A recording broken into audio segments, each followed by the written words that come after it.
Ai, ela vai entrar. Sim. Introduce. Isso. Hoje, ah, tá. Sim, sim. Agora, quem vai entrar é a geneticista que acompanhou o nosso caso, tá? Durante alguns anos, é a doutora Elizabeth Lucas. Ela é médica geneticista, neurologista pelo Hospital Moinhos de Vento de Porto Alegre.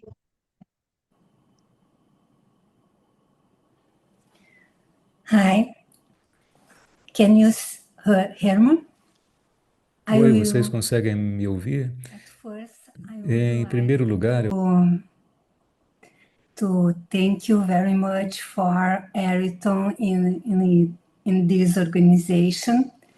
I am very happy to stay here with you in this morning, and I will speak in Portuguese. It's my native language, but the presentation is wrote in English.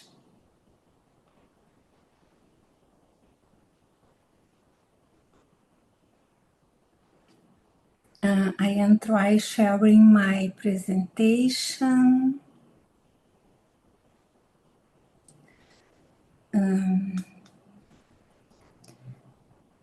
Sharing.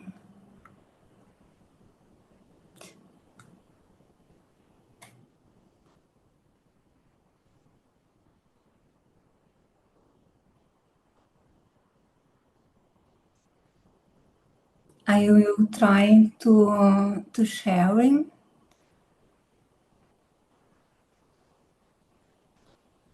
Eu estou tentando compartilhar minha tela.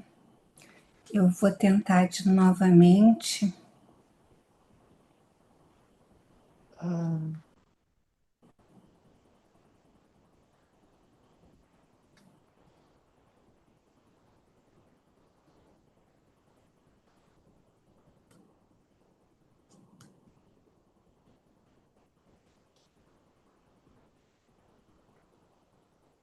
Agora sim. Ok.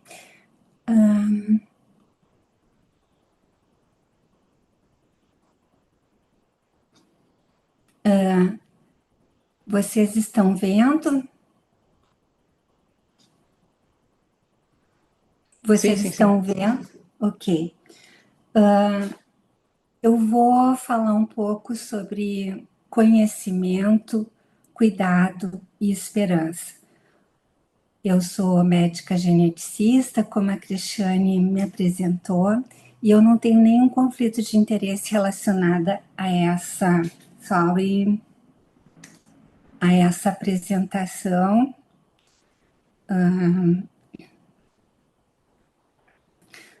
Meu único conflito de interesse são com os meus pacientes. Então, o que eu considero um aconselhamento genético? Ele é um processo de comunicação, ele não é um teste, e ele envolve pessoas e famílias que estão tentando entender quais são os seus riscos genéticos, as suas opções e também o impacto emocional desta patologia. Eu também fiquei muito emocionada com a fala da Cristiane. Então, como ela mesmo se pronunciou, as sessões de aconselhamento genético, em geral, elas são marcadas por pessoas que têm algum caso sintomático na sua família. Muitas vezes, essas pessoas, elas vêm de uma jornada muito longa em busca de um diagnóstico, como o nosso primeiro palestrante falou. Para nós podermos compreender a história natural da condição, nós precisamos ter um diagnóstico. Algumas vezes as famílias elas vão à consulta sem o probando. Probando nesse caso é a pessoa sintomática. E algumas vezes elas também não têm conhecimento do que é a doença priônica. Mas o principal é que o profissional, frente àquela pessoa, aquela família, ela explore inicialmente a motivação da consulta e quais são as expectativas dela, porque muitas vezes as pessoas não querem saber apenas termos técnicos, nós precisamos ouvi-las para saber o que elas necessitam e a gente vai construir, então, uma genealogia. Essa condição, como a Cristiane já falou, ela é autossômica dominante e ela, então, quando uma pessoa tem uma mutação, como é o caso desta figura, a chance de passar para a sua descendência é 50%. Por quê? Porque metade dos espermatozoides deste homem carregam a mutação e a outra metade não. Poderia ser uma mulher afetada, aí seriam os óvulos. Metade dos óvulos carregariam a mutação e metade não, porque a natureza ela é muito sábia. Ela fez com que o pai fornecesse metade das informações genéticas e a mãe a outra metade. Então, existe 50% de possibilidade de pessoas com a doença priônica não terem filhos afetados com a mesma condição. É importante também, durante a consulta, se falar sobre a progressão da doença e como as variantes, elas podem ser, têm um curso natural diferente. As mutações mais frequentes, variantes patogênicas, são as que estão aqui nesse gráfico. A P102L, ela é a segunda mais frequente. E existe uma variabilidade muito grande entre início de sintomas e duração. E essa variabilidade genética, ela também vai ser diferente mesmo dentro das famílias.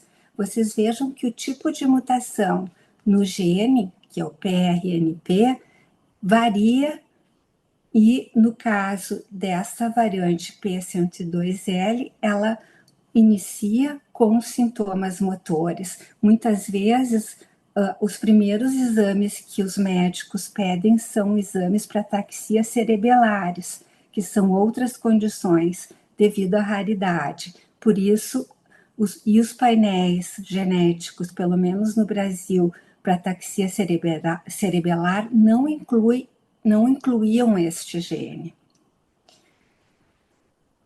E também é importante salientar que para outros genes que concorrem à ataxia, a metodologia dos exames é diferente da metodologia de exames empregados para diagnóstico das doenças priônicas. Então, o que é a necessidade? Vocês estão me ouvindo? Oi, como eu não escuto vocês, Sim. eu queria saber se Sim. vocês estão me ouvindo. Sim. Obrigada. Então, durante o processo de aconselhamento genético, que pode ser várias sessões, a primeira coisa é que há necessidade que as pessoas e as famílias, que elas conversem com o seu médico e com o aconselhador genético e que eles possam falar sobre as suas emoções, o quanto eles têm de conhecimento, qual é o nível de conhecimento para que a abordagem seja personalizada. E uma coisa, antes de se fazer qualquer teste genético, é discutir... Desculpa, voltou. Sorry. É discutir o que a pessoa vai fazer quando receber aquela informação genética. E como comunicar às famílias sobre isso. Muitas vezes a gente pode fazer, isso é uma maneira que se usa em outros países, e eu também acho importante, que é mandar uma carta para as famílias, para aqueles que estão em risco. E, às vezes, o probando, a pessoa que era afetada pela condição, ela não está disponível. Então, as sociedades, as associações, elas são muito importantes, e dentro das pesquisas, às vezes, essa criação de bancos de DNA e até mesmo para testes pós-mortem são muito importantes. Por quê? Porque no avanço da ciência, esses dados dos nossos entes queridos podem fazer muita diferença nas pesquisas. Então, é importante participar de sociedades e que elas estejam ligadas à pesquisa médica. Então, o que é um teste preditivo? Um teste preditivo é quando uma pessoa é assintomática, mas está em risco e quer saber se ela é portadora ou não daquela condição. Nunca uma pessoa deve receber um pedido de teste genético sem que ela seja evoluída, que a gente conheça qual é a estabilidade, como é que é o sentimento, são os sentimentos dela, e que ela tenha um sistema de suporte para receber aquela notícia. É muito importante que essa pessoa seja acompanhada por pelo menos um familiar, uma pessoa de suporte. E a gente tem que tomar muito cuidado nos casos em que existe ansiedade, depressão, e também que exista pouco suporte social, para que aquela pessoa receba essa notícia e não esteja sozinha. Bom, mesmo depois de tudo isso, nós precisamos sempre revisar a história familiar e a motivação daquela pessoa em realizar esses testes. Antes disso, a gente deve explicar que um teste genético não representa toda a pessoa. Um exame genético, ele é apenas um diagnóstico. E a pessoa não é um gene. Existem muitos outros genes que entram na rota daquele gene, e por isso a variabilidade dentro das famílias. Ou seja, a mesma mutação na mesma família pode ter um quadro diferente e é preciso acompanhar. Ai, desculpa, sorry, it's running only. É necessário que a pessoa saiba que esse teste ele é da pessoa, que nós temos que proteger os dados. Eu jamais exporia a genealogia ou a Cristiane se ela não tivesse autorizado, ou seja, ela mesmo fez o seu próprio relato. Então, é importante também que o médico tenha um suporte de pesquisa que auxilie os seus pacientes a encontrarem grupos e a participar de pesquisas, caso seja de interesse dele, porque as pessoas podem pensar diferentes. My God, sorry. Então, sempre deve-se... Vou falar aqui só. Então, nós devemos sempre tentar ver quem está dando suporte para aquela pessoa, quem está... Muitas vezes é uma família inteira que vai à consulta, e nós devemos permitir isso, caso seja a vontade de quem está consultando, e depois de qualquer diagnóstico é necessário um seguimento e também ver o suporte que essa pessoa está tendo na sua vida, na sua condição. Então, a doença priônica, ela pode ser devastadora, mas o conhecimento empodera as famílias. Os testes preditivos, eles podem se transformar em certezas, em planejamento ativo, proativo. Muitas pessoas também com esse diagnóstico podem fazer o seu planejamento reprodutivo. Existe também, é necessário se dizer que a pessoa pode fazer, por exemplo, uma seleção embrionária para que aquela variante que ela possui não se transmita aos seus filhos. Isso é uma oportunidade, não quer dizer que a pessoa, ou seja, é necessário que informemos ela a respeito disso, mas que também se analise no contexto daquela pessoa, aonde que ela está inserida, e se existe, por exemplo, um sistema público que possa dar esse suporte. No caso aqui em Porto Alegre, o Hospital de Clínicas de Porto Alegre, que faz parte do Sistema Único de Saúde, nós temos um suporte para medicina reprodutiva, para esses casos em que a pessoa opte por fazer, por exemplo, uma seleção embrionária frente ao seu resultado, ao seu planejamento após o diagnóstico. Bom, eu vou ficar aberta a perguntas e espero que eu tenha conseguido.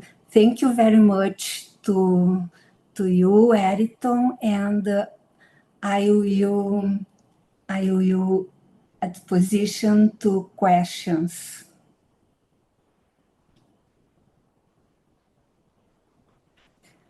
My God, se eu sair daqui...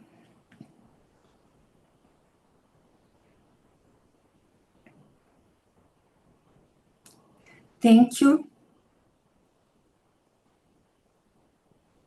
Does anybody have any questions? I think she's... What's her name? Elizabeth. Hi. Could you, how many people in your practice have you counseled on prion disease? Okay, in 2020, I saw the first family. Then that Cristiane showed in this event, and I have one patient, one family that have genetic counseling, but this family live in other Brazilian state, and I have only 2 appointments, and at the moment I following only Cristiane family.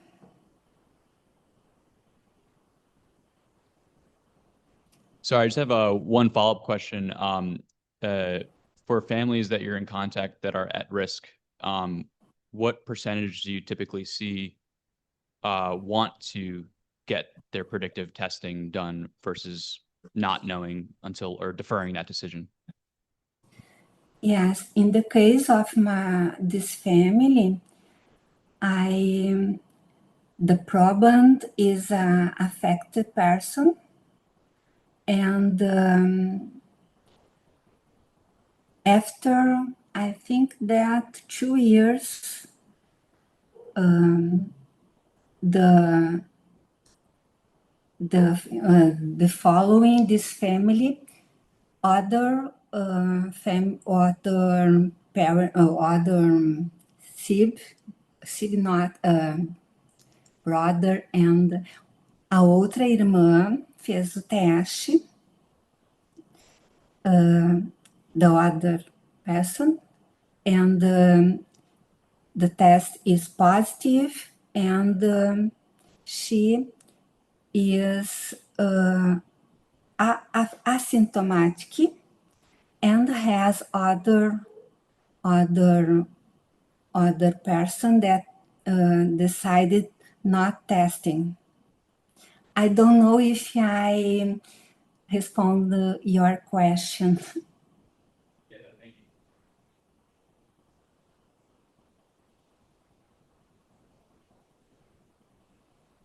you. Hi, Elizabeth. Thank you very much.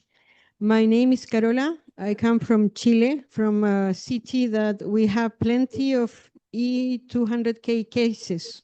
We have each year at least 10 to 20 cases in a village that is 500,000 people. So it's a really high, and we have tested some of them, And it happened that of 22 persons that we tested, 21 were E200K positive. They were positive for 200K.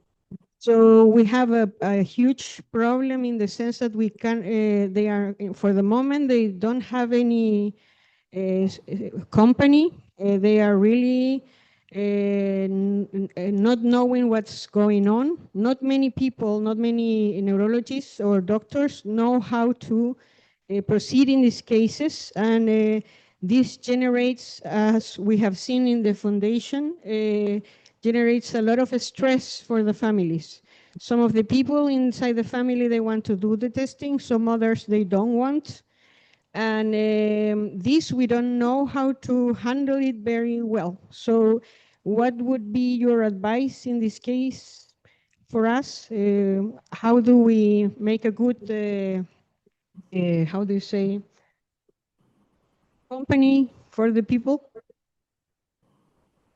Hi, thank you for your question. Your patients have a genetic variant, a mutation, or this case is sporadic?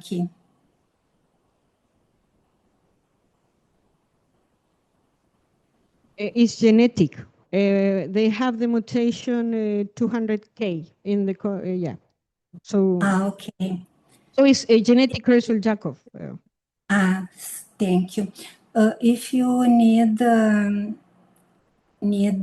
help with genetic counseling, you can contact me and we can do it for you. Nós podemos fazer uma. My husband will be to Chile next year. Yes. There is vai haver em Santiago del Chile uma presentation da Latin American Psychoanalytic Society, and my husband is the organization. Quem sabe? Nos encontramos e planejamos. No, that will be great. Yeah, we really need support in this moment for that reason. Mostly because quizás entiendes más mi español. Entendo muy bien español. Perfecto. Quizás necesitamos harta ayuda en el genetic counseling. Sí. I can help you. I live in Porto Alegre, Brasil, Rio Grande do Sul, and I am interested for public service, and I have intention to have collaboration with the Rare Disease Society, like prion disease. Perfect. Thank you very much. Thank you for you. Any more questions? Thank you, Dr. Lucas. Thank you.